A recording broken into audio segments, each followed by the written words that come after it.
reporting to danger. Unafraid. Right here, where information never sleeps. Revolution. Radio!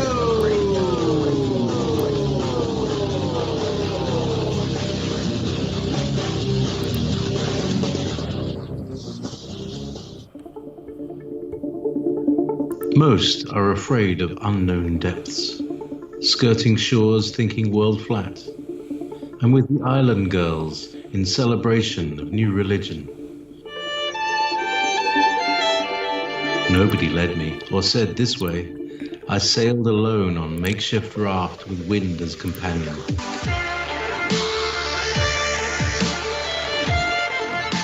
Fate for deliverance, confidence enough to assess new disposition. Seekers of lost paradise may seem fools to those who never sought the other worlds. Welcome to Momentary Zen with Zen Garcia. Visit www.fallenangels.tv. You're listening to Revolution Radio. Hello and welcome everybody, and as always it's a great honor for me to be here with all of you and to share time and space in this manner. I'm looking forward to this evening's show. It is the 83rd episode of Ask Me Anything, which is kind of crazy considering it's 2 hours per broadcast, and that we did this as a way to answer and to also see what it is that you as an audience are interested in and wanting to learn more about and get deeper insight into whatever topics it is that may be of great interest to you. And so, are interested in it. All right, and so I do have the chat room open. Hello, Amy. Great last name. And Adrian and the Peachy Flamingo. Seems like perhaps you are a new listener. Paladin, Sassy, Brick, it's always good to have you, brother. Shay, thank you. And I will be taking questions, and I don't, my children are in Hawaii with Hebrew Hawaiian and her family, and that Isaac and Kylie, I believe is the name of his wife, they just got married this past Saturday. And so I don't have a list of already pre-made questions. Hello, Cheryl and Pamela, Valentina, Adrian from Oz. Thank you, all of you, for joining us again. And so, Rolando, greetings. And again, hello, Tammy. Good to be with you, sister. Lisa, shalom. Glad to have you here, and good to be with all of you. And as I said, I know you're a few minutes behind, but when you guys and ladies do catch up with the stream, and if you have questions, go ahead and paste them into the chat. Hey, George, welcome, brother.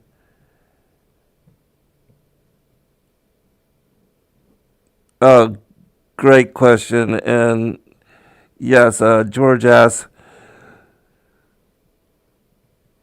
may I ask, are the angels stars, and do they appear in the firmament or outside the firmament?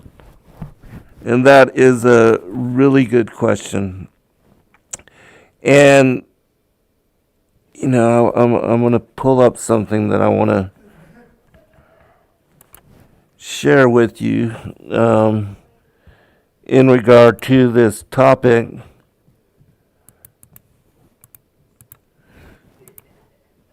It's a quote about the firmament. Let me see if I can find it really quickly. And I'll share that with you, and I'll also make commentary and speak about this. But let me see if I can find this quote really quickly. But yes, the stars are angels according to the book of Enoch. And that it even gets deeper than that, in that when the Most High told Abraham to look into the sky and to consider all the stars in heaven, he said that, as you can see, the stars in heaven, these will be the ancestors, as your seed will be like the number of stars and like the sands of the sea, which when we look up into the sky, we see that the stars seem to be innumerable.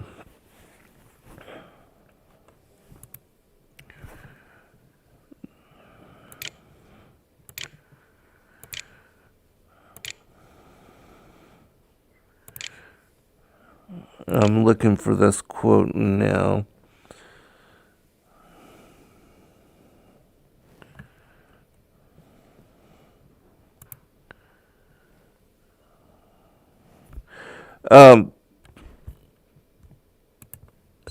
But anyways, I do believe that what the Most High was alluding to is my belief that the stars in the sky, as they are the angelic hosts, that a portion of them do represent those that are going to take on form and embodiment, and that we see in the Chronicles of Jeremiah and other places that it cites that the number of humans that are to be born into the world and that are coming into this world and taking on embodiment, that it will equal, that humans will equal the number of stars in the sky and also the number of angels in heaven. And so I do believe that there is a particular number that is an equivalent of those that will be born and those that are taking on, again, incarnation into mortal form. But that there is a number, well, we know that 1/3 of the angels fell with Lucifer and the insurgency in heaven, that they were cast down and cast out. And this number became legion. And I do believe that there is a third of the angels in heaven, which, being in service to the Most High God, I believe that this number will not have to take on human form, and that they will serve and be as the morning star administration.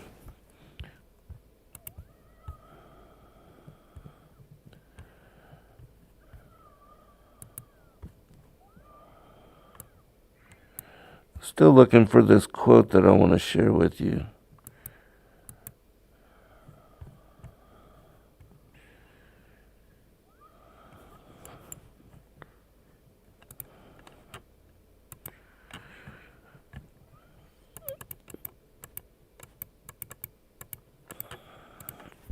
there's so much information.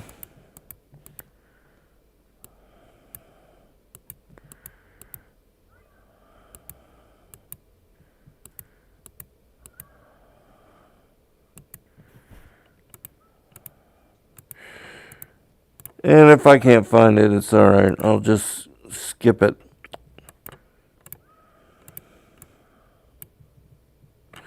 Yeah. I'm going to just go ahead and stay with the chat room and with the questions that you have, and I'll move on. But anyways, let me finish this.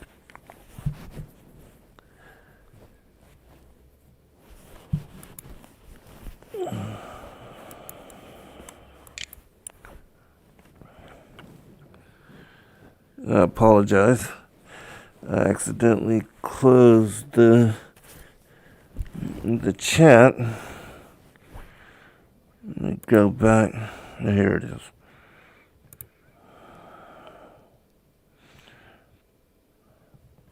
All right, yeah. And thanks for being patient. Hello, the two beauties. Let me get back to that question, and I want to go in order. And so, the stars in heaven also, if we look at the book of Ezekiel in chapter 1, it speaks about the Hayot, which the Hayot, I believe, is a word for, what are the cherubim that encircle the throne of the Most High. And that it speaks about in other verses as well, that the heavenly throne is situated above the mount of the congregation. And the sides of the north, I believe, are representation of the firmament as it rises in pinnacle. And that connecting all together at its apex, that the zenith, or what we call the pinnacle of the firmament, that this is where the Most High has the heavenly throne situated, and that the throne, the heavenly throne for the Father, the Son, and the Holy Spirit, they are there. And that paradise is also situated, the home of the righteous, that the city of God, New Jerusalem, is near the throne room of the Most High God. And that it says, it speaks about how at the end of days, for the millennial reign, that when New Jerusalem descends out of the heavens and is placed here upon the earth, that there will be no need for the sun or for the sun's light, because the Lamb of God and also the Most High, Elohim, being with us, there will be no need for light, as they are the light. Christ is the light of the world.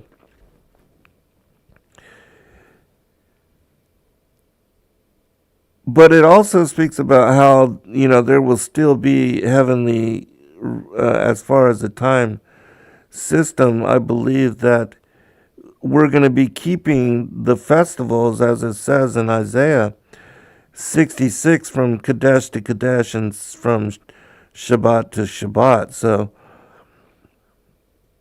I think that with a new heaven and a new earth, there will still be, the heavenly timekeeping, a method of determining Sabbath and also the Levitical feast days. But how that all plays out, and if there will be, some kind of alteration to time, we don't know. But certainly we will find out when we get to that point. But just a little bit more in regard to the stars in heaven. as we see in visual of the stars encircling Polaris, that the North Star Polaris, being the only fixed and motionless star, it is indication, it shows to us where the center of the vaulted dome, the firmament of heaven, is located.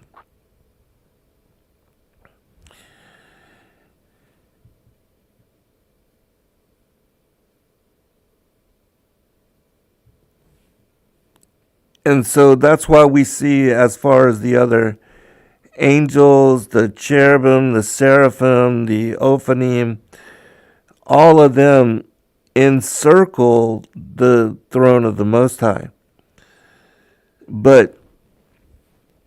And as far as are some above the firmament and are some below, when you read in the second book of Enoch, it mentions the seventh heaven, and that this is where the throne of the Most High is situated. And that, yes, this is sitting up top the vaulted dome of the earth. And that this is what Isaiah, where he specifies that God sits in Isaiah 40:22, that he sits upon the circle of the earth, and that the earth is his footstool. But it does mention again in 2nd Enoch that there are 3 more heavens, the 8th, the 9th, and the 10th heaven, and that they rise and create even what is a heavens for the 7th heaven. And that the highest heaven is called Aravat, and that this is where, according to, again, 2nd Enoch, the book of the secrets of Enoch, that some of these stars are placed. And there's also mention, and as to the truth of this, the validity of, I don't know with any certainty, but there are passages that speak about these stars being, or some of them being embedded into the firmament, and that they move, that the firmament almost like a top, it spins, and that's what creates the motion of the stars.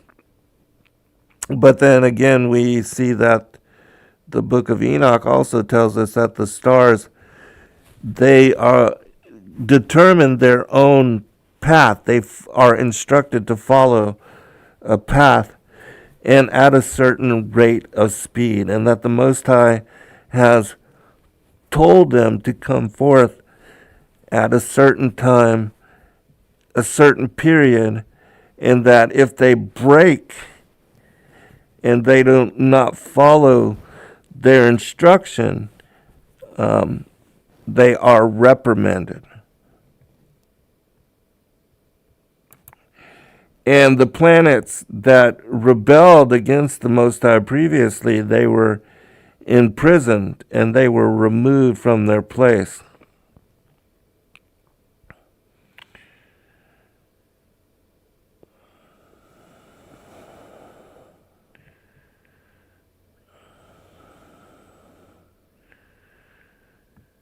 Okay, we're going to the next question. All right. Lisa asks,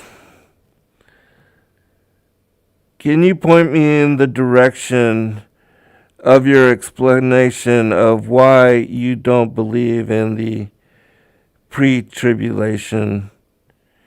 And I'm guessing you're asking about the pre-tribulation rapture. Well, it depends on what you speak about as far as the pre-tribulation rapture.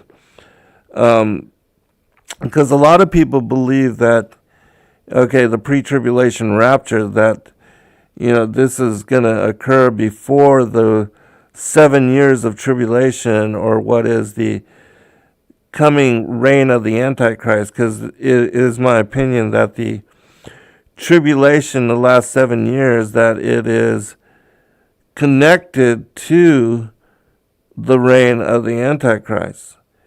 In my opinion,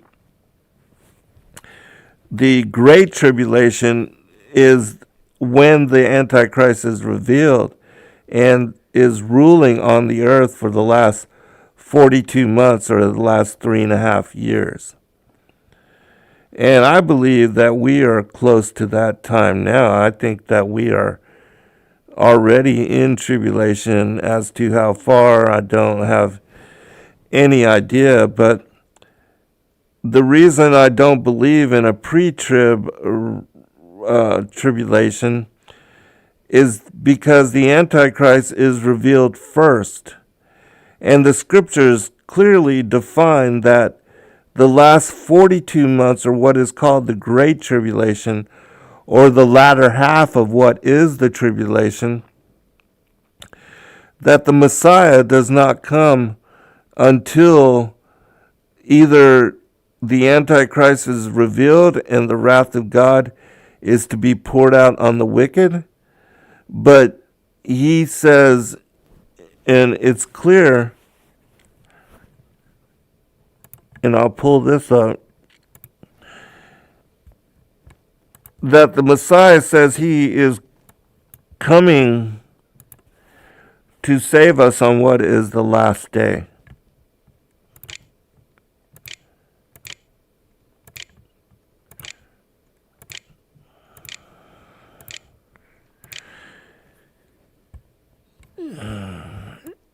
And in the New Testament,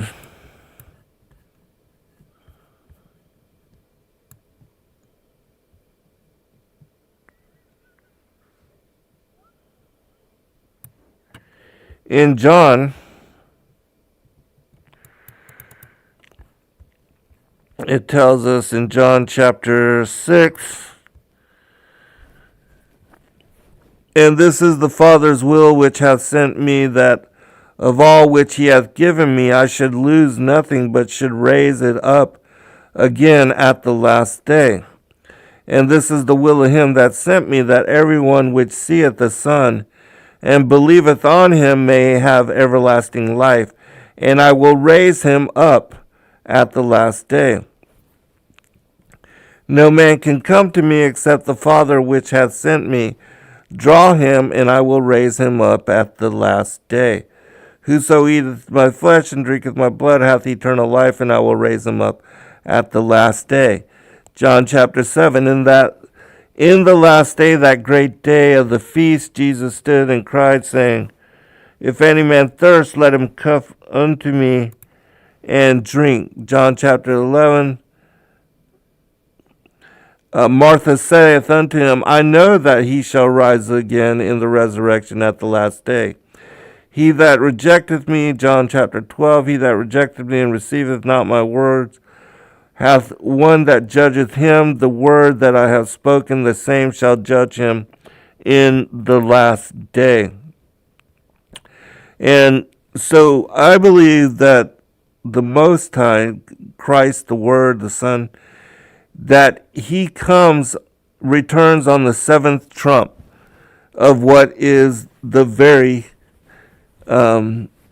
last portion of time, and that he takes his judgment seat on what is the Day of Atonement, and that after that, that there is the determination of who shall enter into New Jerusalem for what is the millennial reign and the Sabbath rest, and that this will happen on the Feast of Tabernacles.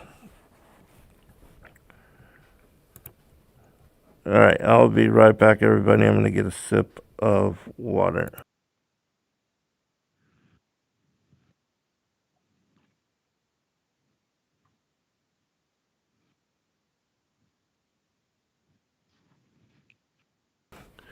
All right. And so, in regard to, again, the tribulation, it's clear to me that the scriptures tell us that the Antichrist will be revealed, and that the beast kingdom, Daniel tells us that the beast system, the New World Order, that all this will be put into place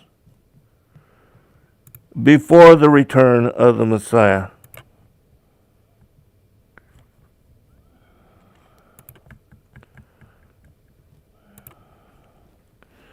And so that's why I don't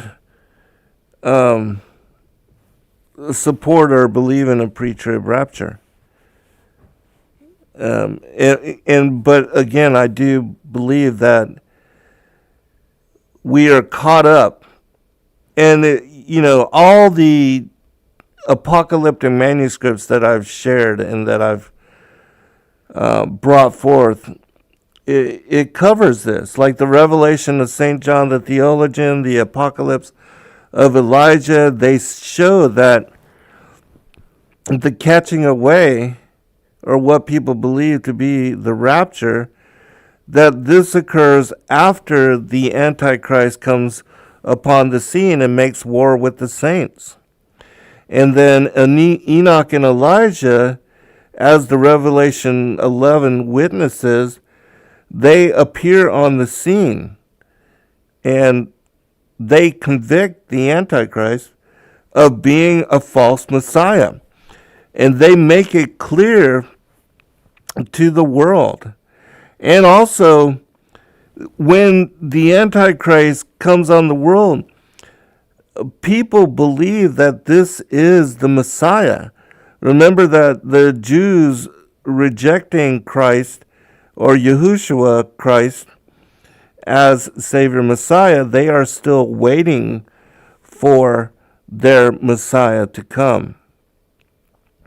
And that this is covered in the Apocalypse of Peter as well, that they will accept the Antichrist as the return of their Messiah. But that when he starts to conduct evil, of course he's going to do all these signs and wonders, and that people will believe that in some way he is the one that is coming, like the New Agers believe, that he's going to bring on this golden age. And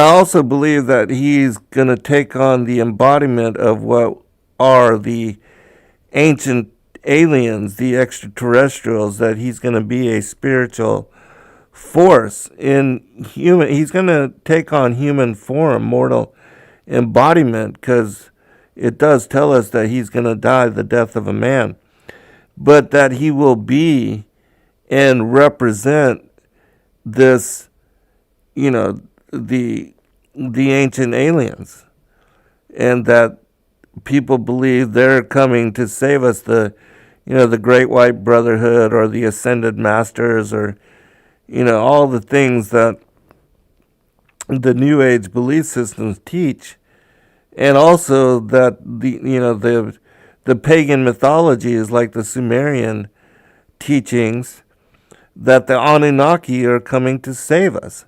And so many people accept this as truth now. I mean, even people that are very well, or what I would consider to be very well researched, that have read a lot of the ancient myths, that have even studied the scriptures, but because they believe the Sumerian teachings are older, whereas the Thracian chronicles prove otherwise, and that Christianity and our faith is much older than even the Sumerian pagan teachings, like the Epic of Gilgamesh and the story of the deluge, that Enki created humanity, or the civilized man, all these different things that are related in the Sumerian mythologies. These are things that are and have come after the the Thracian Chronicles and the revelations that are contained within them, which is why it's so important to know and to study about these teachings. And most people, they simply have not heard about them and do not know about them, and do not know that the Thracian Empire and Orpheus, the ancient Thracian priest king, that he was led by the Lamb of God, the word of the Lord, to rediscover the teachings that Noah had buried before. Noah, who was also called Zarathustra and Deucalion, he had many different names, but the Thracian people were the ones that inherited all of those ancient teachings. And just as Abraham was given knowledge to reread them and to translate them and to pass them on, this also happened during the time of Orpheus. And so, anyways, if you are wanting to know more about the tribulation and the timing of it, I recommend that you get the Great Commission 3, which is the book that I put together about all of the apocalyptic narratives. And it has all of those teachings which will clarify what is revealed in the book of Revelation in our Bible, which is about the last times, the fig tree generation, and what would happen during the end of days, Armageddon, and all of that. And so, if you read all of those teachings, you'll understand what I'm talking about. All right, let's go on to the next. But thank you, Leah, for your question. Okay, Lisa is wondering about the Sabbath day. What is the truth about how it relates to the new moon? Does the Sabbath day change day? Is it true that it is not Saturday always? That's a great question. And this is something that we're about to get into with the Thracian church, because I was contacted by Bishop Guide just a couple of weeks ago. We had a phone conversation, and his son Nathaniel was translating, and my other friends, Chaim, Elizabeth, and Stella, which those of you that were at the conference, you know that Stella is the one that is working on translating the Thracian material into English. Well, anyways, the bishop wanted to cover the Levitical feast days and wanted to share with all of you how the Thracian church celebrates and honors these traditions. And so he's going to be joining us once a month going forward to talk about these things and to bring forth these revelations to the world, because they are connected. The Thracian church is connected to one of these 7 original churches, and that Thrace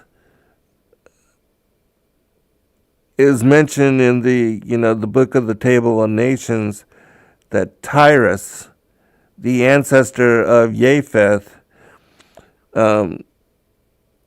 their kingdom ruled all across what is Europe and the Middle East, Indo-Asia,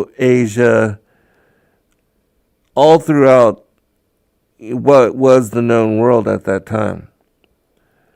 And so their traditions are very ancient. But anyways, we're currently in discussions on how it is that they determine Sabbath and the Levitical feast days, because in my opinion, having not read or studied anybody else's work on how to determine and to understand when Sabbath and the Levitical feast days happen,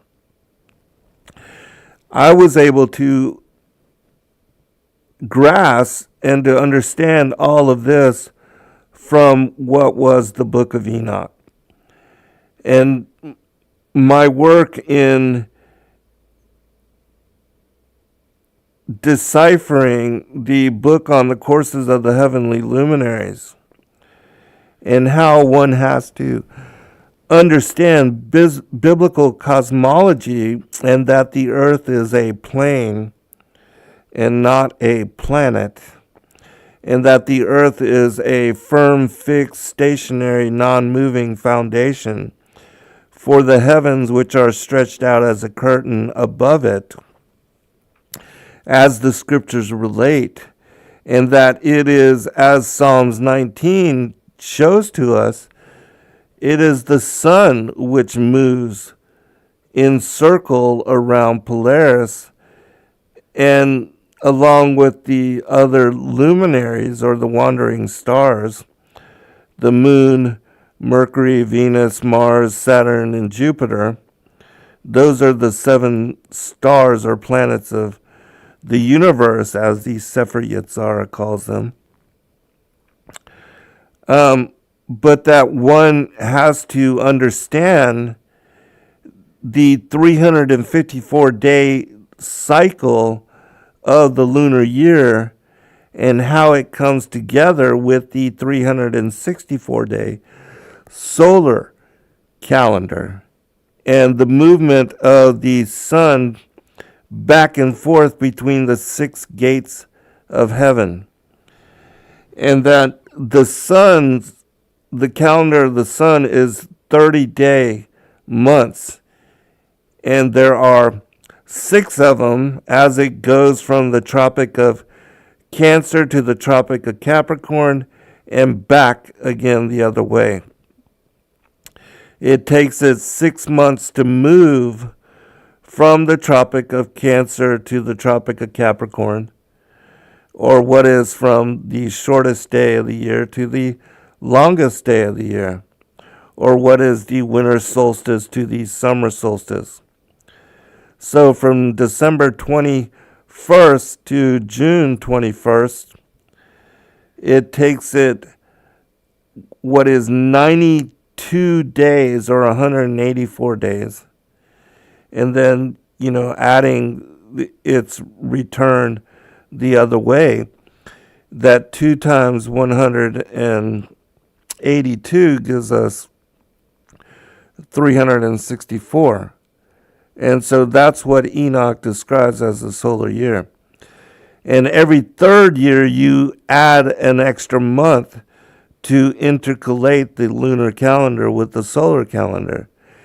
And it's important that you understand that the calendar, the true calendar, the heavenly calendar that is set in the sky, is based upon the motions of the great luminary and the lesser luminary. And that if you are trying to figure out and to understand how this calendar system works, you have to pay attention to both the motions of the sun and the moon in order to make sense of and determine when the months begin, because the waxing crescent, in my opinion, is what determines the beginning of the new moon. My friend Troy Miller, who is and has put out and is releasing the books on the creation calendar, his 2 books are coming forward even now. But he aligns the beginning of the month with the dark moon. And in everything that I've studied, even the book of Enoch, relates the beginning of the month with the appearance of the waxing crescent. And so, everybody has a different determination, but all my truth comes from the book of Enoch. And I'm not, I've not studied this in a lot of different aspects. And like my friend Diane Cover, who wrote Yahweh's Great Time Piece Explained, she determines the beginning of the new moon as the day after the appearance of the waxing crescent. And so, we all have our own variations. And we are all, trying to figure it out the best we can. But in my opinion, with what Enoch says and how I understand the calendar system to work, which again, I did not learn this from anybody else's opinion or what anybody else said, but I simply came to this knowledge and this discernment by reading the book of Enoch. Enoch tells me that, the waxing crescent comes forth with the appearance. The beginning, or Kadesh, comes forth with the beginning or the appearance of the new moon.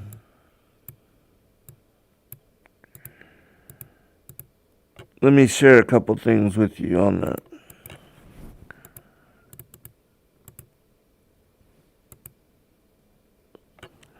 Since I do have a couple things open connected to that already. In the book of Ecclesiasticus, or the wisdom of Jesus, son of Sirach, which is also Joshua, son of Nun, the splendor of the moon, it says, it is the moon that marks the changing seasons, governing the times, their everlasting sign. From the moon comes the sign for festal days, a light that wanes when it completes its course. The new moon, as its name suggests, renews itself. How marvelous it is in this change, a beacon to the hosts on high, shining in the vault of heaven. The word Kadesh we get from the Hebrew word 2318, which is defined the new moon by implication a monthly, or the new moon. It is based upon the verb kadash, which kadash is a primitive root, and it means to be new, causatively to rebuild, to renew, or to repair. And so is that from the dark moon, or is it from its first appearance as the light filling what is the void or the dark moon? And again, I think it's from the waxing crescent, because we see this here in the book of Enoch. I'll read this for you. Chapter 72, verse 5, it says, at that time it appears and becomes to you the beginning of the month. 30 days it is with the sun in the gate from which the sun goes forth. Half of it is in extent 7 portions. 1/2 and the whole of its orb is void of light, except a 7th portion out of the 14th portions of its light. And in a day it receives a 7th portion, or half that portion, of its light. Its light is by 7s, by 1 portion, and by the half a portion it sets with the sun. So it's telling, Enoch is saying that the beginning of the month is at the time that the moon becomes and makes its appearance. And it is void of light except for a seventh portion out of the 14th. And we know that it takes 14 days for the moon to go from being completely dark to being full. And so, again, in my opinion, Enoch is telling us right there that it is the waxing crescent which determines the beginning of the month. And let me just continue reading. Verse 72:7. And when the sun rises, the moon rises with it, receiving half a portion of light. On that night, when it commences its period, previously to the day of the month, the moon sets with the sun. And on that night, it is dark in its 14th portions, that is, in each half. But it rises on that day with 1/7 portion precisely, and in its progress declines from the rising of the sun. See, this is because when the moon moves with the sun, when it rises with the sun, when it crosses the sky with the sun, and when it sets with the sun, you can't see it because the light of the sun is too bright. And so the moon remains dark, or what is the phase of the dark moon, or lunar conjunction, and you're not able to see it. But when it comes forth with 1/7 portion precisely, as Enoch says, that is the beginning of the month. And then it says, during the remainder of its period, its light increases to 14 portions. And so it's my opinion that the beginning of the month is when the moon makes its first appearance. And you have to incorporate the movement of the moon for determining the beginning of the month. And after doing so, you can also then determine that the Sabbaths, after the waxing crescent, the appearance of the waxing crescent, the beginning of Kadesh, or what is the beginning of the new moon, then every 7 days thereafter you have the first Sabbath, the second Sabbath, the third Sabbath, and the fourth Sabbath. And those Sabbaths are aligned with the phases of the moon. And I'll read something that covers this as well.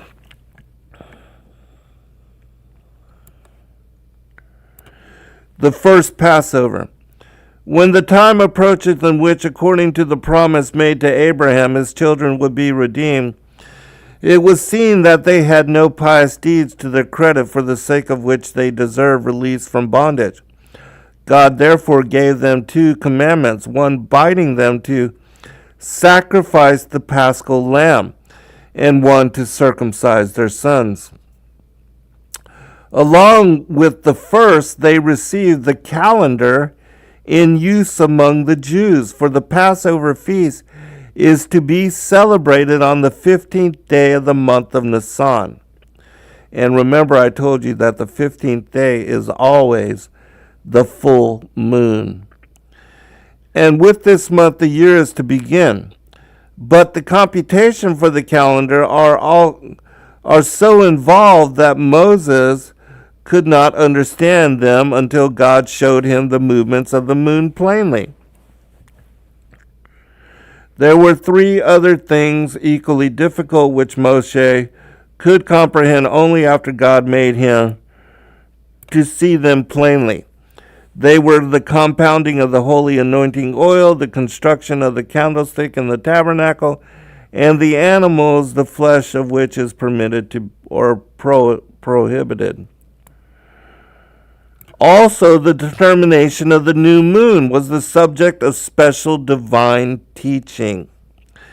That Moses might know the exact procedure, God appeared to him in a garment with fringes upon its corners, bade Moses stand at his right hand and Aaron at his left, and then citing Michael and Gabriel as witnesses, he addressed searching questions to the angels as to how the new moon had seemed to them. Then the Lord addressed Moshe and Aaron, saying, Thus shall my children proclaim the new moon on the testimony of 2 witnesses and through the president of the court. And so they put into place how, you had to see the waxing crescent, and that was the shofar was blown, and that was when new moon was celebrated. All right, we're almost at break, so let me share one more passage.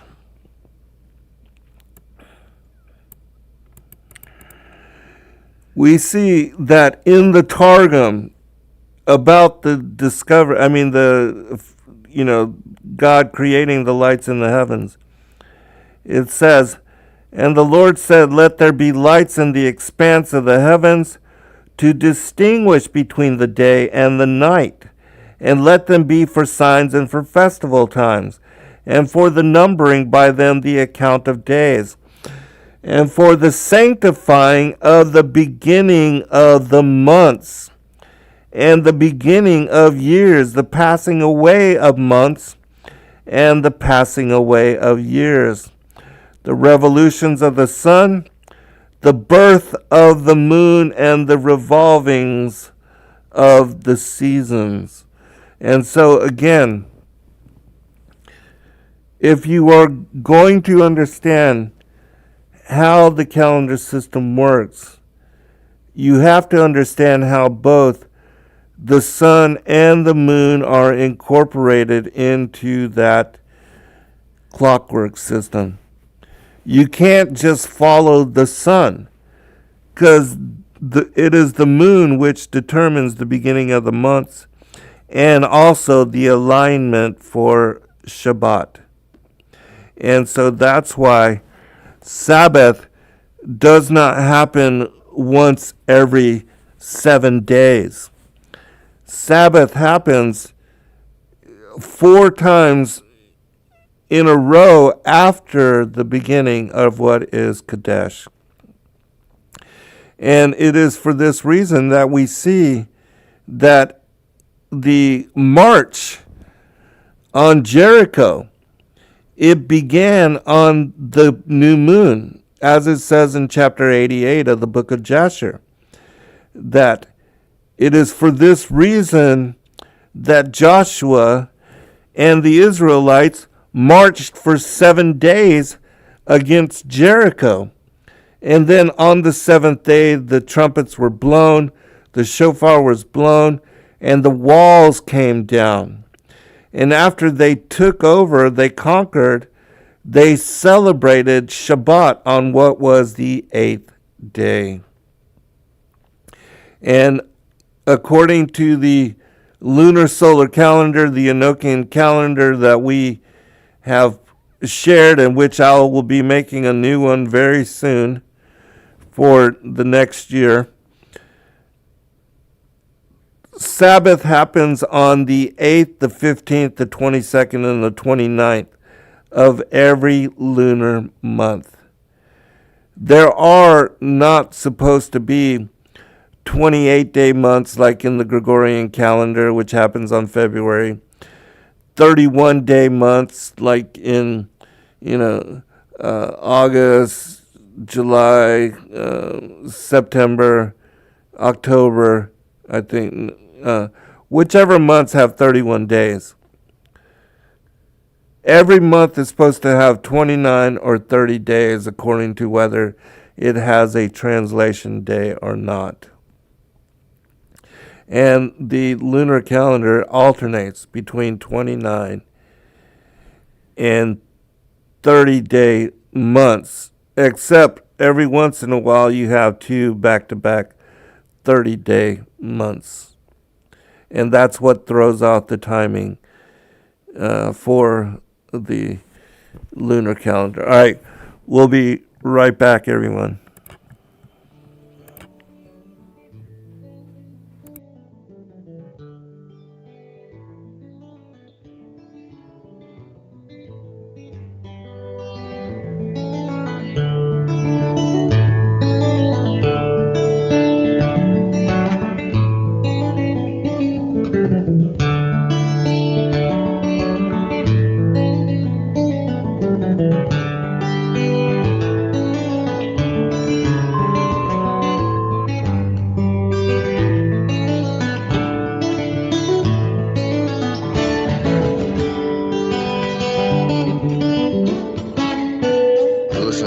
Radio at freedomslips.com, and we'll be right back after this message.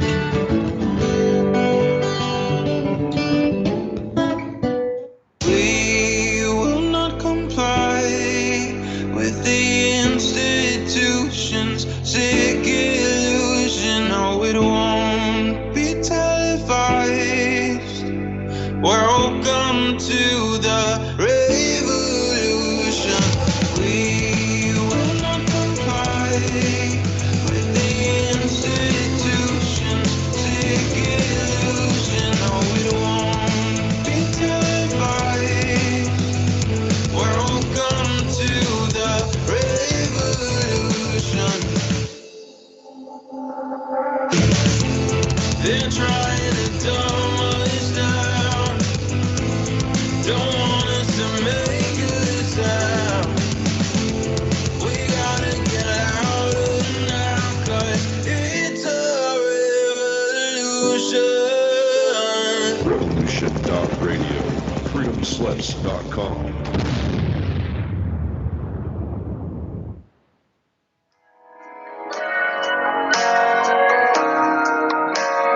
Join me at Revolution Radio, Studio B, at 11 a.m. on Saturday for Free Association,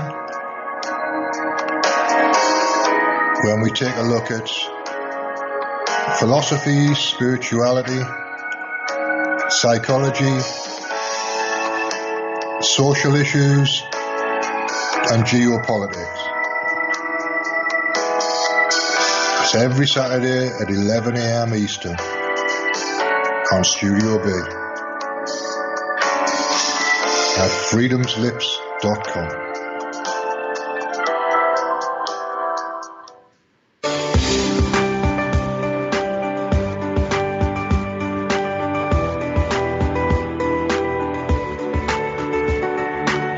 Transcending time and space, let us take you to the place inside your mind where thoughts divide and mysteries unwind. Join us every Monday evening right here on Revolution Radio at freedomslips.com from 8 to 10 p.m. Eastern Time. And you will catch the Fenton Perspective with our great host, Lorian Fenton. Come listen in as she shares her amazing stories from the past to present, along with all of her guest secrets to the future. That's the Fenton Perspective every Monday evening right here from 8 to 10 p.m. Eastern Time, only on Revolution Radio. Oh, and you don't need to expect us. We're already here.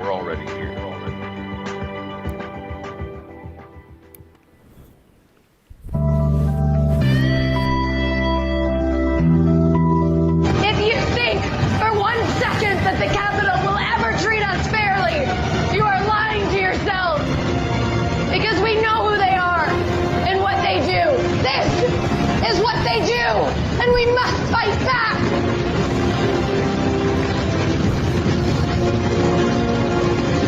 You can torture us and bomb us. Fire is catching.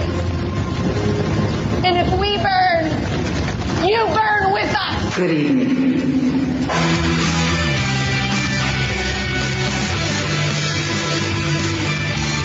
Are you awake yet? I hope. We've tried and we've tried for years and years to use passive resistance and loud voices to make a change. The time is over. Your governments around the world have no other goal and to decimate your entire existence at the hands of the bankers and the elites. The war is coming, and it's your choice to decide if you want to be a warrior or a victim. Denial is not a choice anymore. Revolution Radio, freedomslips.com, the #1 listener-supported radio station on the planet. Not giving up. Revolution Radio.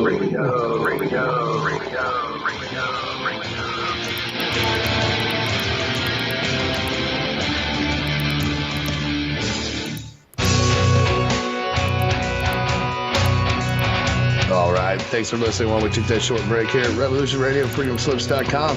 And now we're going to get back to your host.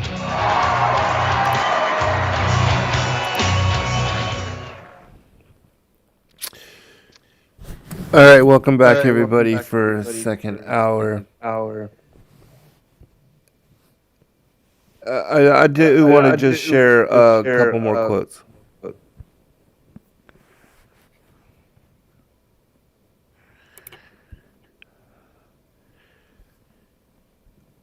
About the Sabbath and the Shabbat before we move forward, and then I'll pick up with the other questions. And I'm just so you know, I'm going question by question, so I'm not seeing what is taking place as conversation at the end of the chat. I'm rolling through the chat question by question, so I will try to get to as many as I can, and I'm going to move a little bit faster. All right, let me see. Wanted to share these two real quick passages with you.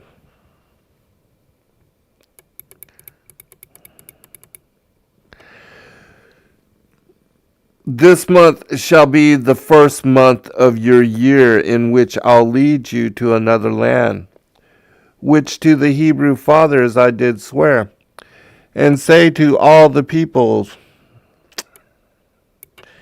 in this month on full moon's eve, the paschal sacrifice to God present, and touch the doors with blood, which sign the fearsome angel shall pass by.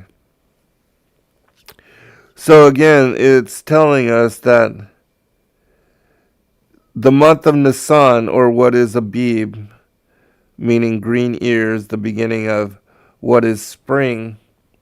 This is also when the vernal equinox occurs, and then the new moon that is closest to the vernal equinox is when the beginning of the year occurs, and it is the month of Nisan. Sometimes it can be before the vernal equinox, sometimes after. It all depends on the intercalation of the lunar and the solar month. But Nisan is always the first month.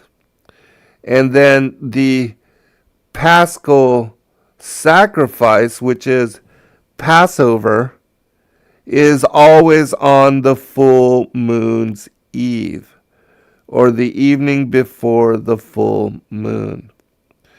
And so this shows to you that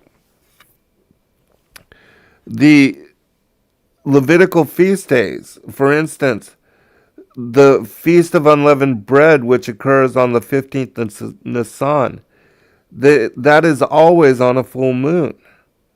And the Feast of Tabernacles, or Sukkot, which is in the month of the 7th month, which they called Tishri, that this is when the harvest was, and it is also the full moon of the 7th month, the month of Tishri, is when the Feast of Tabernacles was celebrated. It was always on the full moon. And the Feast of Trumpets, Yom Teruah, this is always when the waxing crescent makes its appearance. Because that is the time that no man knoweth, the day or the hour.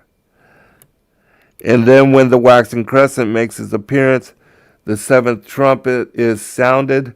This is also, with the two witnesses, as I read previously. And this is also when the Most High, the word of the Lord, Yahushua, will return at the end of days. And there's confirmation for this as well. In the book, The Legends of the Patriarchs and the Prophets, which we do provide and you can find at sacredwordpublishing.com, it says, "Now it was the first day of the 7th month of Tishri, the day on which at the close of the world's history, the Lord will come to judge the quick and the dead, that the Lord God remembered Sarah and the promise he had made, and looked upon her, and she conceived a son in her old age." And this was also when Isaac was born.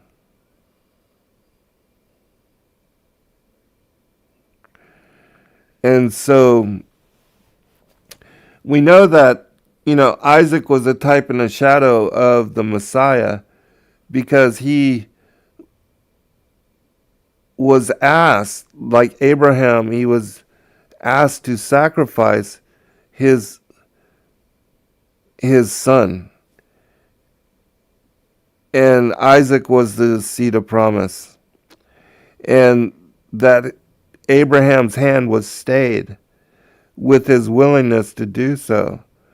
But that the fulfillment was that God would allow his son, Christ, Yahushua, Yah's salvation, to be the Passover lamb.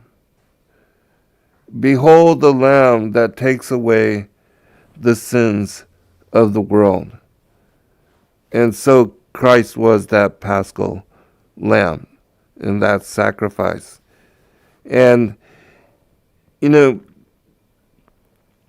he fulfilled the first 4 feasts.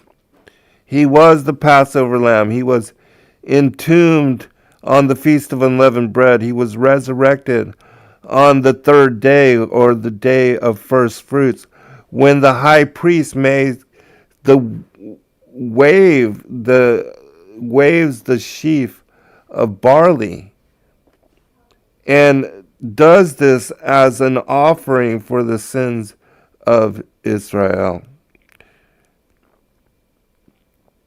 And so he was resurrected as the high priest, and he took with him Adam and his righteous descendants to the throne of the Father and offered them as the resurrected first fruits. And then he told the apostles that, on a certain day, the Holy Spirit was going to come upon them. And this was fulfilled on Shavuot, Pentecost, or what is the 7 weeks of weeks leading up to the 50th day after, and that this is when Shavuot occurred. And so those 4 feasts were fulfilled. And here we see that now it was the first day of the 7th month Tishri, the day on which at the close of the world's history, the Lord will come to judge the quick and the dead. And so Christ, it tells us Christ is returning on Yom Teruah, as I covered in my book, The Flat Earth is Key to Decrypt the Book of Enoch. And it's in that book that I cover all of the calendar information and how it was that I understood and deciphered it and brought it forth and made, understood the calendar as being the incorporation of the 354-day lunar with the 364-day solar, and how those two calendars work together. And so anybody that is following, like a lot of people are following the 364-day solar calendar, because of its mention as the priestly calendar in the Qumran, the Dead Sea Scrolls. But that calendar was used to determine what family would serve as high priest for that month of the solar year. It has nothing to do with determining the beginning of the month or the Shabbat. Those things are connected to the moon. And so you have to incorporate both the lunar and the solar calendar in order to really understand when the timing of Sabbath is, as well as when the Levitical feast days actually occur.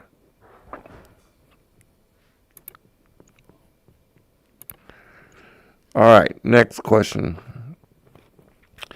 Mr. Flat asks, do you think the North Pole area is the Garden of Eden? Why has there not been a picture of the Rupus Negra?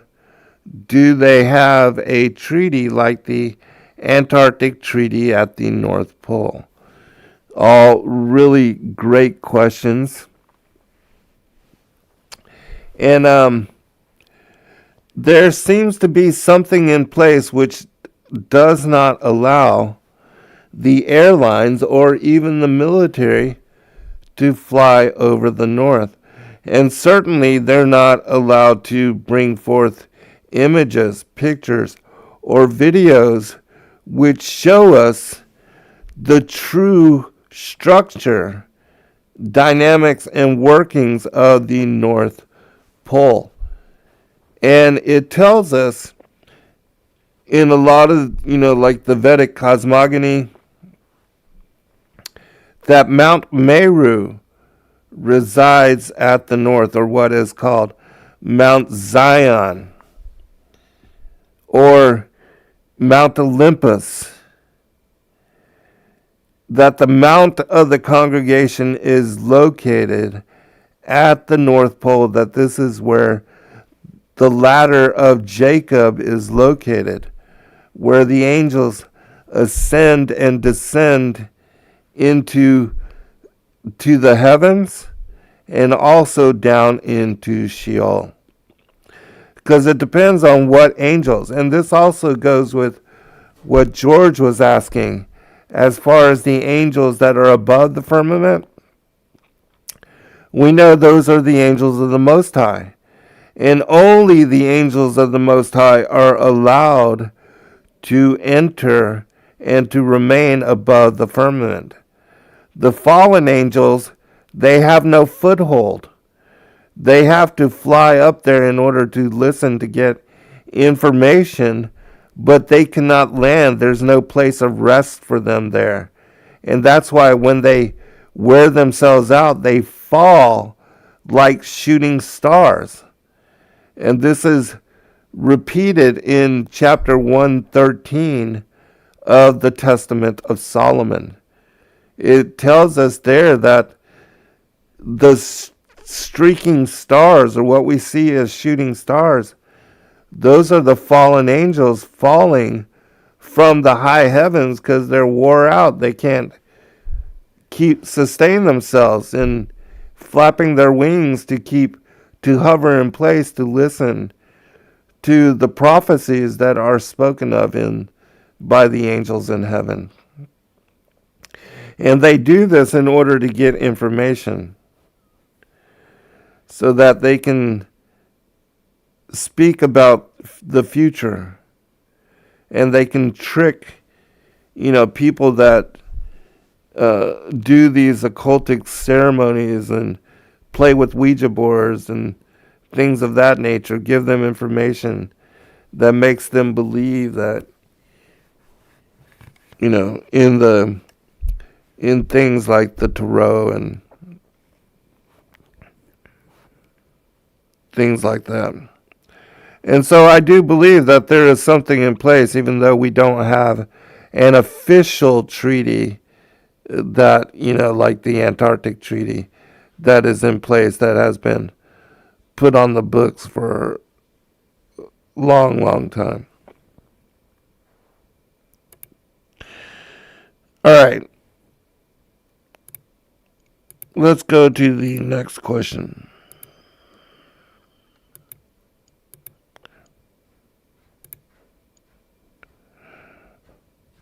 All right, let's see.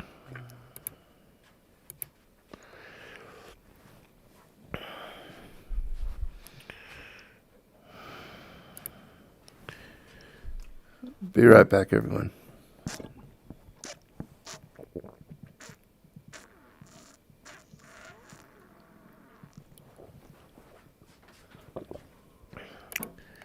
Okay, I'm trying to catch up with the chat.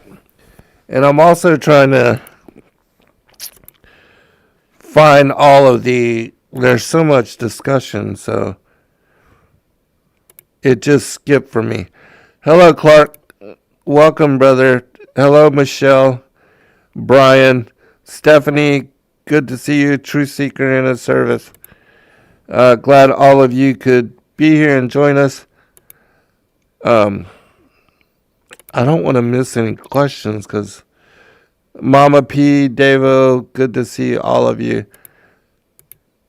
Matt from Ohio. Welcome, everybody. Sassy. Christ Fisherman. Donna, good to see all the new people.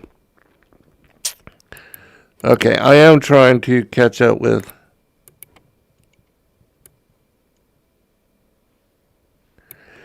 the questions that I missed, but the scroll just caught up and it kicked me down to the bottom. So I'm going to pick up with Will Hammond. And if you had questions before, just please put them into the chat again and I'll try to get to them. All right. Will says, I'm seeking the feast days and the biblical Sabbath and the correct calendar. Can you clarify the correct Sabbath day? Is it Saturday or does the Sabbath occur by determining the calendar? Yes, the Sabbath has to be determined by the appearance of the waxing crescent. And that when you sight the waxing crescent, then you can align the Sabbaths which occur on the 8th, the 15th, the 22nd, and the 29th. And I'll be putting out a new calendar very soon. Let me see what I have it down as.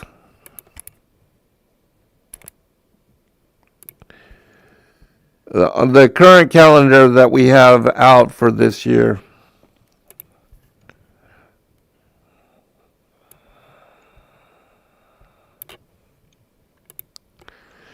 All right, let me check here.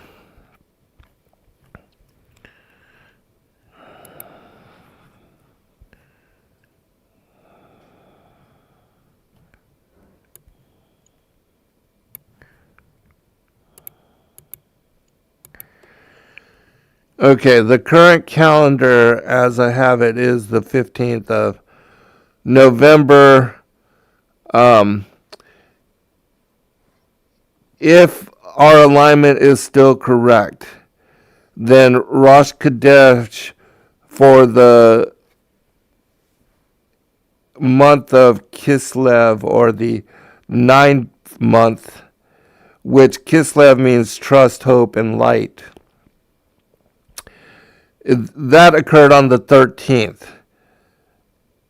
And the 2nd of Kislev was Tuesday. And the 3rd is today. So we are in the 9th month of the year. And this is the 3rd day. And the Sabbath, if our alignment is still correct, because again, I told you that it's hard to put out a calendar a year in advance because sometimes we have two 30-day months back to back. And so that throws off the alignment. But I'll tell you where you can go to find out. And we can actually check too. I'll give you a website.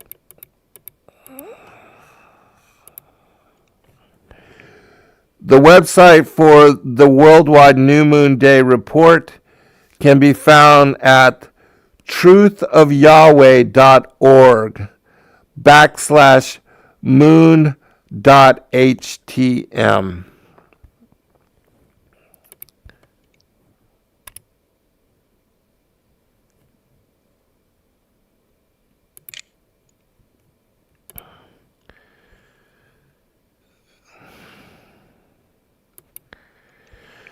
Okay, here we go. And I'll post this in the chat room for you. This is a great website in that it takes eyewitness from all over the world.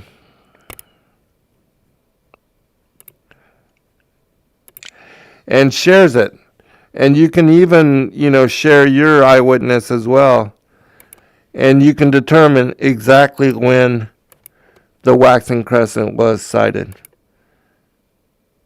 And it does have down here the 14th of November for some, and the 15th of November for others.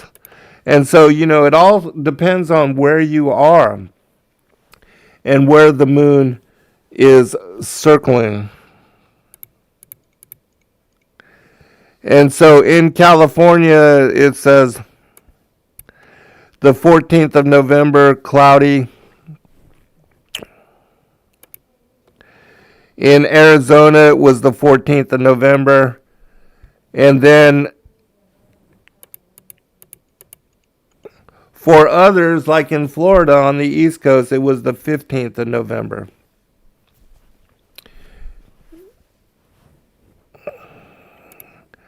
And so that would have been today.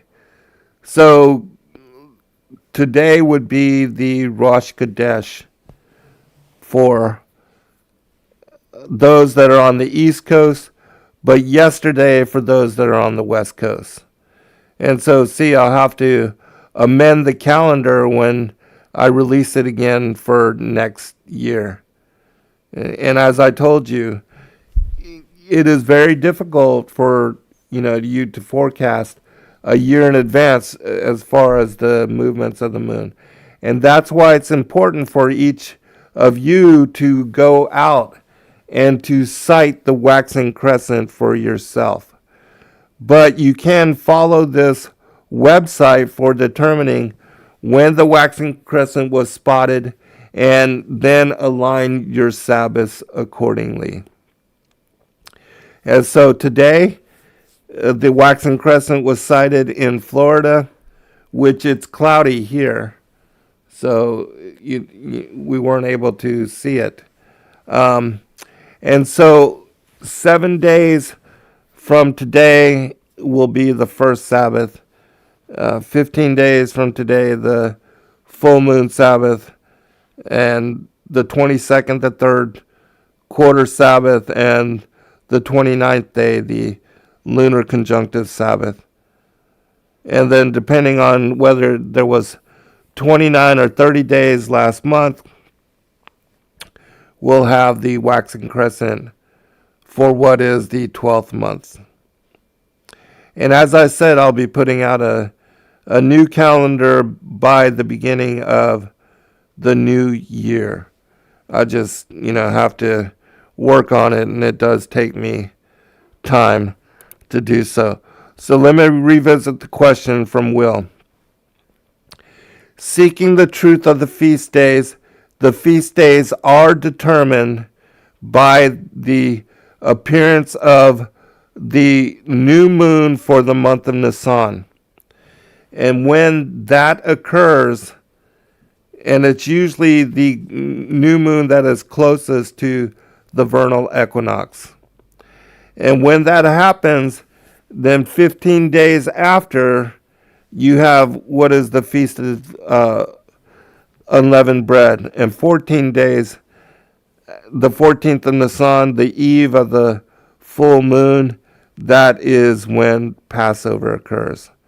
So yes, you have to determine when the Kadesh occurs, and then when a Kadesh occurs, the new moon day, every 7 days thereafter, aligning with the phases of the moon, the first quarter, the full, the third quarter, and the lunar conjunctive moon, you have these Sabbaths. And so it's not every Saturday, it's not every Sunday, it's not every Friday to Saturday at sundown. Kadesh can happen on Monday, Tuesday, Wednesday, Thursday, Friday, or Saturday. Just like today is Wednesday, and we had the Kadesh for this month on the East Coast appearing tonight. And for those on the West Coast, it happened yesterday.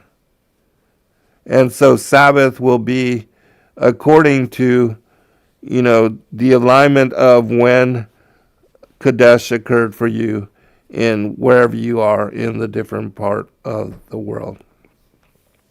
And so Sabbath is going to be this month for those on the East Coast every Wednesday. The next 4 Sabbaths will be in 7 days, 14 days, 21 days, and then 28 days. And then we have the appearance of the next waxing crescent, and then you can determine Sabbath according to that appearance. Thanks.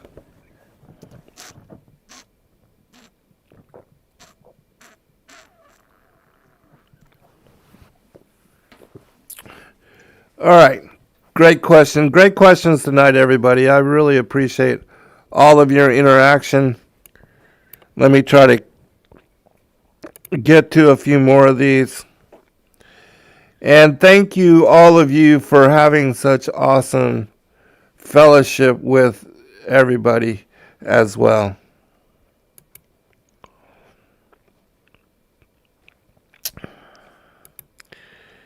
All right, let us...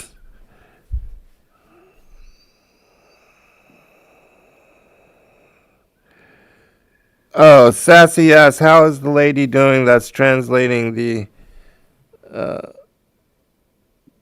Chronicles? Oh, the Chronicles. Yes, the Thracian Chronicles. Stella, she has been very busy just to keep everybody up. Her mother passed away, and so she's been taking care of her estate. And her mother lives in Bulgaria. And so she's been going back and forth. She lives here in the United States and works here. And so it's been a very busy time for her. But she has sent me many translations of what are the Thracian epistles. And sometime very soon I will do a show and I'll share those.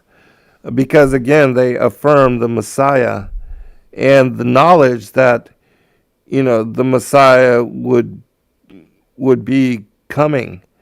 And the Thracian people knew this. And that's why they honored the Holy Trinity, which included the Holy Spirit as the feminine aspect of the Godhead. As I've shared with you, and it's important to know all of these things. Donna asks, is there paradise above and below the Garden of Eden, spiritual and physical? That's a really good question. But in regard to paradise, it's my opinion that paradise is New Jerusalem. And New Jerusalem, the city of God, it is residing above the vaulted dome of the earth. And if you want to call the earth paradise, yeah, a lot of people would say so, that the earth we live upon is paradise. However, we are in a fallen state and we are in a fallen world. And so with regard to the earth being the below, as above, so below. I do believe that the North Pole is the original cradle of humanity, and that there was a book written about this. I forget the pastor's name, but we do have that book also translated and available at Sacred Word Publishing. It's either called Paradise or the North Pole, the Cradle of Humanity. And it speaks about that. And yes, I do believe that the original home of Adam and Eve, the Cave of Treasures, was located in what is the Mount of the Congregation, at the base of the Mount of the Congregation. Because it describes in the primary Adamic literature that Adam and Eve, when they fell, they could hear the angels directly above them. And they could often hear, the angels speaking. But they could no longer see them because they were removed from paradise.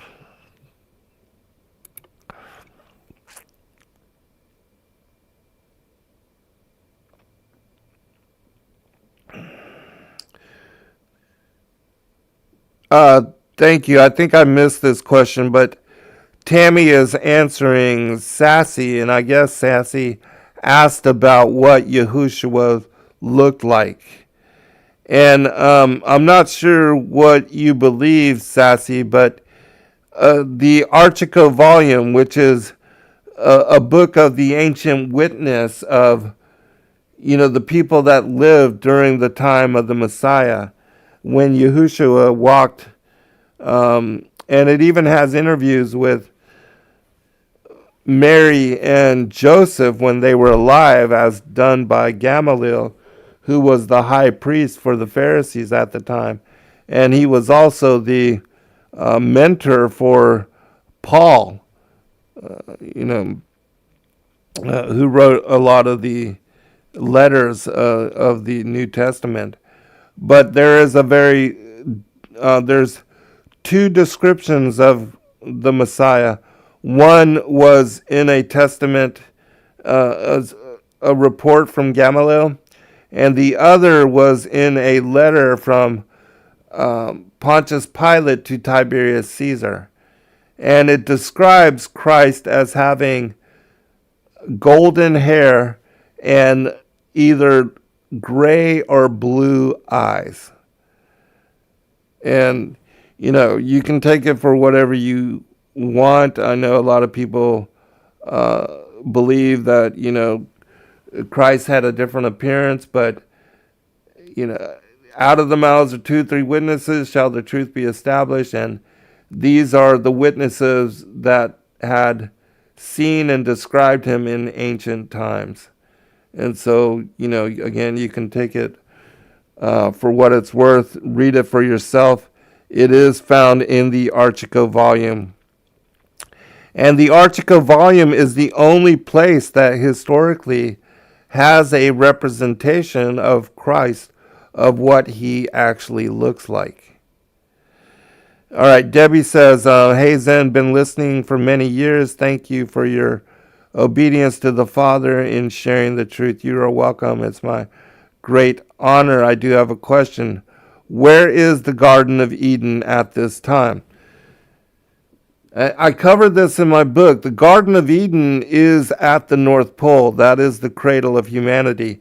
That is where Adam and Eve were expelled. And we see that the Mercator map, it shows to us that there is a landmass at the center of the North Pole that has the Mount of the Congregation in its very center, the Rupus Negra, or what's called the Black Rock.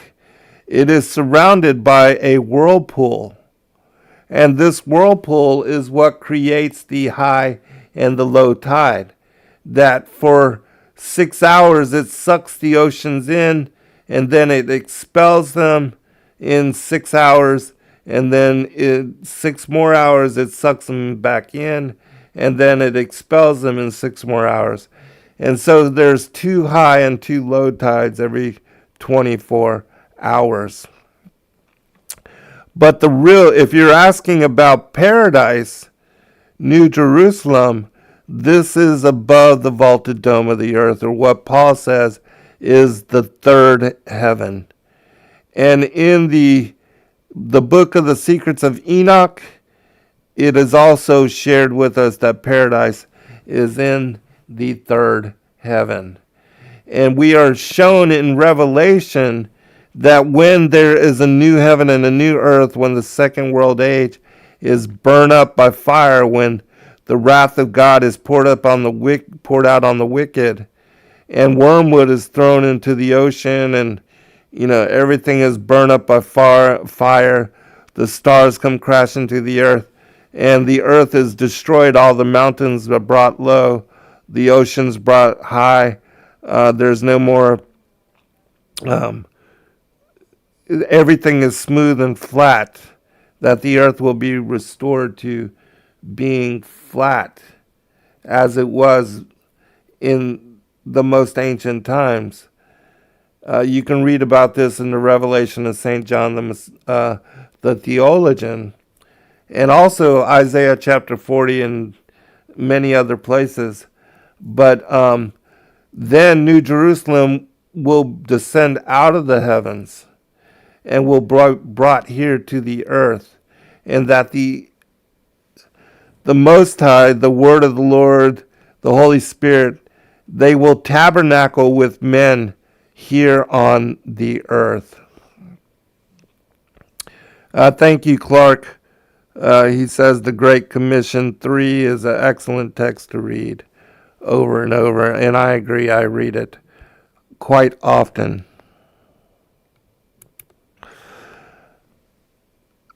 Sassy asks, I was wondering if the Antichrist was going to look like what we see Jesus looking like. Thank you. That's a really good question. And I think that according to Dr. Joy, they are going to clone him from the Shroud of Turin. And that his body, and for those that don't know, the Princess Diana, she had Prince William placed into her womb at a particular time in order for him to be born at a particular time. And I forget exactly when he was born, but I think it's on one of what the pagans celebrate as the high holy days. I think it was the summer solstice, June 21st, that he was born. I don't remember exactly, but it's interesting that he was placed into her womb, and that, who knows? Is she correct on that? Is Prince William the cloned image of Christ? I don't know. Is he going to be the Antichrist? I don't know. But we will soon see. We will learn and find out together. Yes, Sherry, I'm excited about the bishop joining us once a month, and that we're going to be able to share the Thracian Chronicles and Thracian Epistles with all of you. I know that I have been deeply blessed by the reading of them.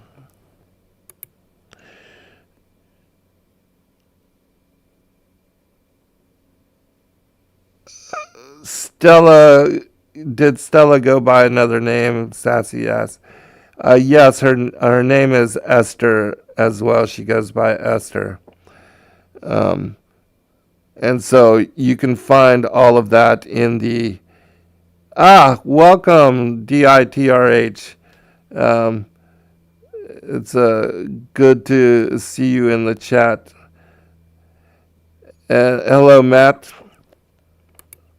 Thank you. I'm glad that you liked the photo. The image is from, and I didn't want to just leave up a black screen, but This image is from the Flat Earth Conference. This is the third conference, and I gave a speech on how I was sued for, if you don't know, I was taken to court, and we argued the structure and shape of the earth, that this individual, William, he had sued me for a contest that I held, that if you could prove the earth was either moving or that there was some sort of curvature, that I would pay you $15,000. And so we had to debate in front of the judge as to whether he had proved that and whether he deserved the money, and he did not.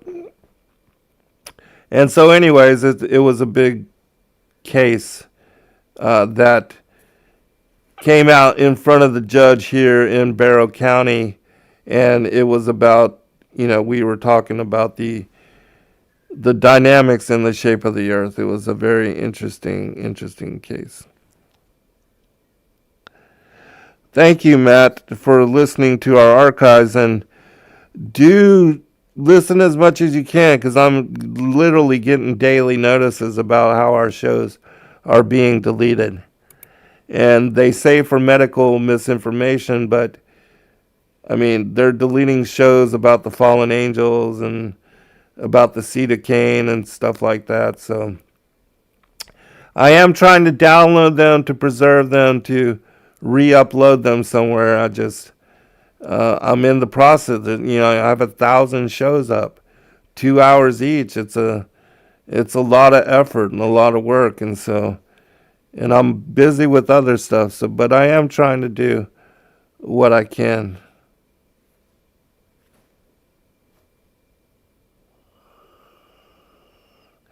Yes, Sherry.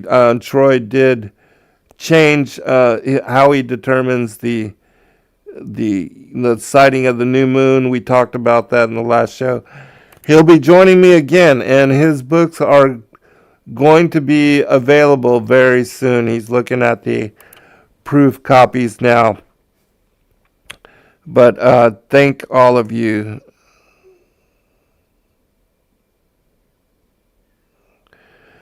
Sherry says, Zen, my husband and I have only read and studied 2 for ourselves on how we decided when we would begin the new months.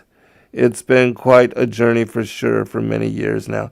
Yeah, and this is a study I recommend everybody do, because it's my opinion that, again, we are commanded to honor the Sabbath. It is the 4th commandment. And I believe that you cannot determine when Sabbath occurs unless you understand the Enochian calendar and when the appearance of the waxing crescent occurs and how it determines the Sabbaths. And so we'll be putting out a new calendar that realigns and gets current with the appearance of the waxing crescent, as it seems to be off currently by a couple days. But again, it's hard to put out a calendar a year in advance.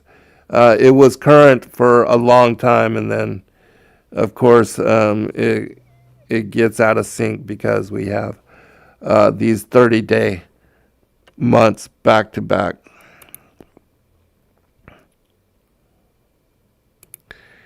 Oh my goodness, I'm way behind. All right, Sharon asks,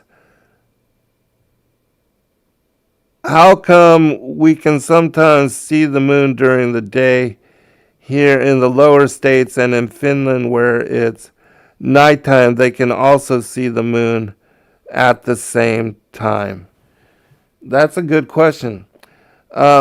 It's my opinion, and we see this like when you look at the map or the flat earth sun and moon clock that David Wise put out. And I recommend everybody get this. It's only like $2.99 to download the app. And then you'll see how every day the movement of the sun and the moon over the course of the year,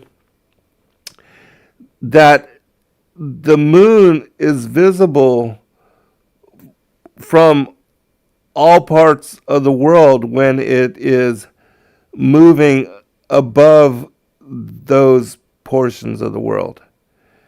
And it's circling around Polaris in the same way that the sun is.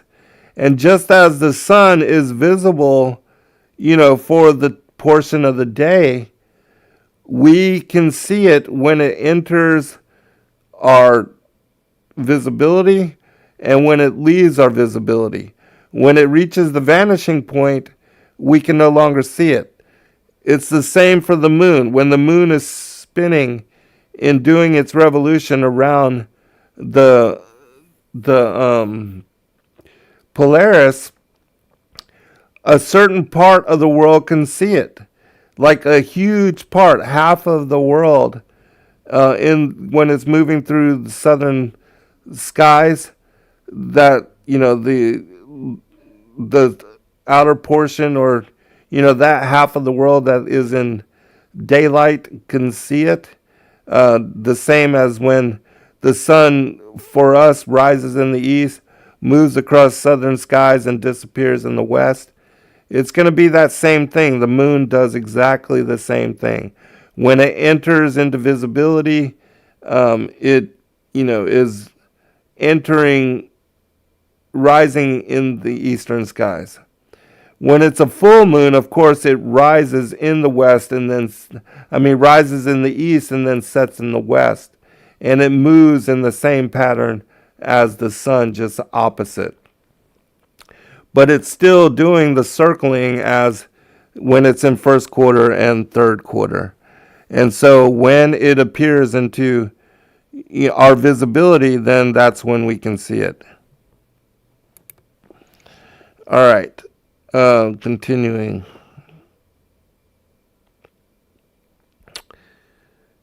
Yes. Well,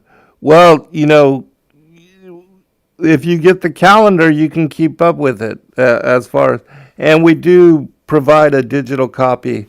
But again, I'm going to be updating the calendar probably this month, or at least by next month, I'll have it out, as I said, before the beginning of the new year, so that you guys can have it and you can keep up with. And it should be correct at least for about 7 months, 8 months.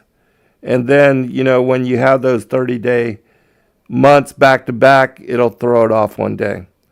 And, it's either provide you a calendar or not. I never know when and how long it's going to stay in sync. Mindy Ash is today Kislev the First. Yes, it is. Which, a lot of people, I provide what the Hebrews or the Jews or the Israelites called the months when they were in Babylon. And that's the names of what I'm sharing with you. And as I told you, that on our calendar, we have what the names of each of the months means. Like, for instance, Rosh Chodesh Kislev. Kislev means trust, hope, and light. And yes, according to, let me post it again, the truthofyahweh.org. You can keep up with the timing of the new moon on this website. Just bookmark this.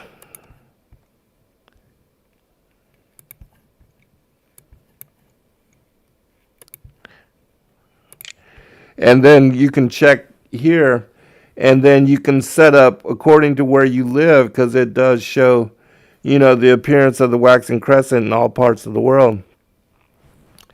That when you have, and it is sighted in your area, then you can determine when the Sabbath will occur. And be correct in that alignment. I wish I could do that, Sassy, as far as putting out a 1-minute video every day, but even that is too much. I just don't have the time. I'm trying to put out other books, new books, work on others. Right now I'm working on a poetry book, and I still have the Great Contest 3 to do. I want to do a book on the calendar, my own experience and learning about it, but I don't have the time. And I have to now create another Enochian calendar for next year, and that takes a long time as well. It's just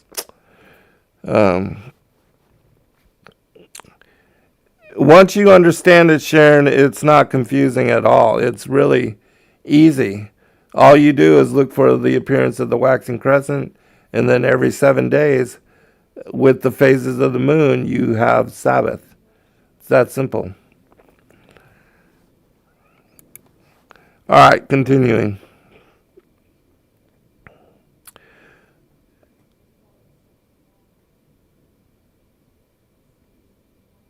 Okay, I'm looking for questions. So, a lot of chat, which is great.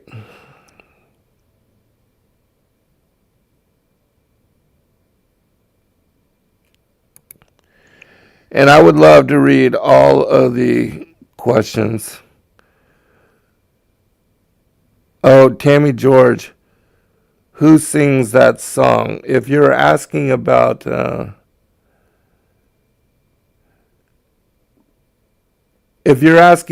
commercial break, I'm not sure. It's something that Revolution Radio uses.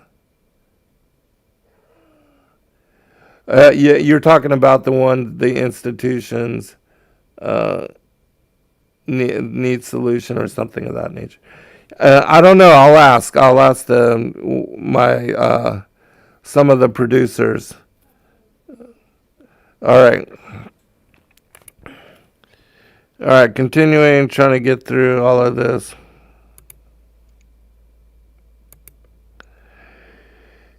And if you do have a question, again, put it in the chat room. I'm glad that all of you are sharing fellowship and speaking together. Oh, you know what else? Oh, my goodness, we're already at the end of the show. Never mind, it's already 9:54. I'm not going to be able to get to anything. But please do check out Dr. Joy and I. We do a show with John the Baptist every month. We were just on his show on Blog Talk Radio this past Sunday. Again, I thank all of you for joining us for a discussion. Really great questions this evening, everybody. I appreciate all of you, and I will let you know really soon as to the release of the new calendar.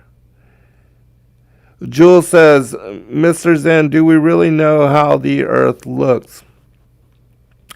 Yes, Jewel, I do believe so, and I think the elites are mocking and laughing at humanity, because I believe the true orientation and structure of the earth is shown on the United Nations flag. That it shows the way that the azimuthal equidistant map, which is a Gleason map, which I have large in my on the wall in my living room. You can also order those in large size from our website. We produce them in 60 by 40, which is absolutely huge. But you can get those from sacredwordpublishing.com as well as a Mercator map. We have those available and published in large format as well. We appreciate all of you, love all of you. I forgot to read out a question, so in the next show I'll read out a question and I'll give out perhaps what we'll do is we'll give out some calendars. Yeah, we'll do that. I'll take names, maybe 5 names, and we'll send out some calendars in the next show or for the next year. Thank all of you. I appreciate you. Be blessed. Have a great night. Shalom.